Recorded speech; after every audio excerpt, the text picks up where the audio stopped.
দর্শকবৃন্দ, আপনারা দেখছেন মিরর। রয়েছে নির্বাচনী প্রতিবেদন। আসামের পঞ্চায়েত নির্বাচন নিয়ে মাঠ সরগরম।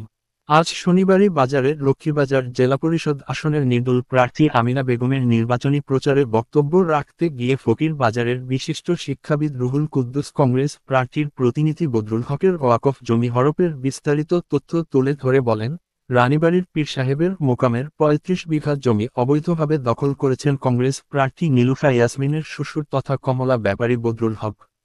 রুহুল কুদ্দুস আরও বলেন, বদরুল হক যেখানেই যাচ্ছেন ওয়াকফ সংশোধনী আইন নিয়ে মায়াকান্না দেখিয়ে মুসলিম ভোট আদায়ের অপচেষ্টা করছেন। তিনি বলেন, যে ব্যক্তি মোকামের জমি অর্থাৎ ওয়াকফ সম্পত্তি জবরদখল করেছে সেই ব্যক্তি আবার নির্বাচনী সভায় ওয়াকফ আইন নিয়ে মায়াকান্না দেখাচ্ছে।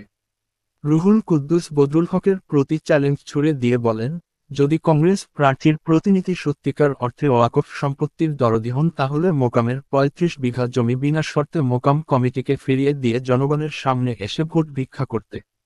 বিস্তারিত শুনুন প্রতিবেদনে বাকি অংশে। ৩৫ বিঘা জায়গা হড়প করিয়া খেয়ে নিছে। আপনারা জানেন এই কয়েকদিন আগে নির্বাচনী সভা আছিল আপনার আব্দুল্লাহপুর, এখানে ফজলে আলম সিদ্দিকী যারা এই মামলা লড়ের, তাই যে পরিবারে মামলা লড়ের তারা মামলা একজনে এখানে দাঁড়িয়ে কইছে যে আমার কাছে আদালতের কাগজ আছে, তাই ৩৫ বিঘা জায়গা হড়প করিয়া খাইছেন।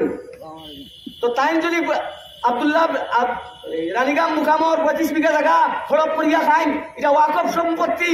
তো ওয়াকফ সম্পত্তি যদি তাই হড়প করিয়া খাইন তাহলে কোন অধিকারে ওয়াকফ লইয়া মানুষের কাছে ভোট খুঁজেন?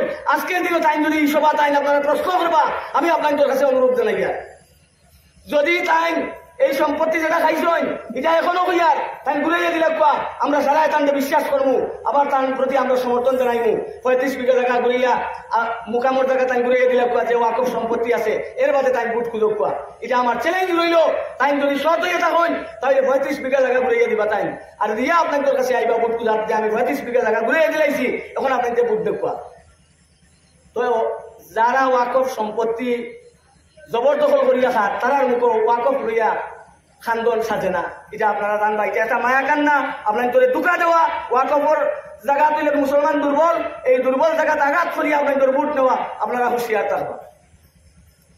তো এখানে আরো আর আইয়া কইরা মুসলমানদের টুপি বিন্দাইরা ওয়াকফ করিয়া এটা আজকে ওয়াকফ আন্দোলন খেয়ে আছে। যে মানুষে আজকে আব্দুল্লাহ পরিগণকে হয়ে বসি, যে মানুষে ওয়াকফের সম্পত্তি দেওয়া হচ্ছে তাই যে বইটা তুষ্কের না ভাই তুষ্কের, আমি দেখছি পত্রিকা শুনছি, তাই ওখানে ঘুরে দিবা। আমি নতুন নমিনেশন উঠে করিয়া আমার জেলা পরিষদ তার মধ্যে আমি মাইক ধরবো।